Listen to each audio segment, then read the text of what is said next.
Unit 1 Subdit 3 Jatanras Polda Sumsel mengamankan kawanan terduga pelaku pemerasan dengan modus iuran parkir bulanan yang mengatasnamakan Dinas Perhubungan, Selasa 1 Maret 2022.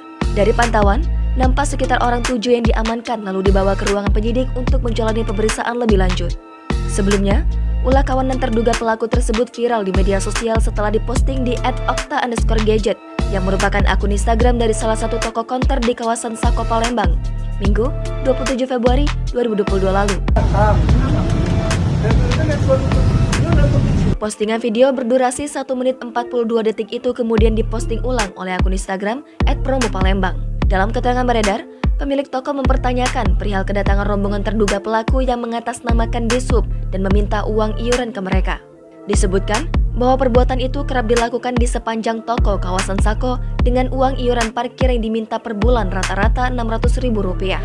Hingga saat ini, mereka sudah diamankan masih menjalani pemeriksaan lebih lanjut. Video rekaman saat pelaku mendatangi toko Okta Gadget juga ramai mendapat perhatian masyarakat. Sementara itu, belum ada pihak yang bisa dikonfirmasi terkait pengamanan ini, termasuk Kadisub Kota Palembang. Afrizal Hashim yang sudah dihubungi awak media melalui pesan WhatsApp maupun telepon juga belum memberikan respon.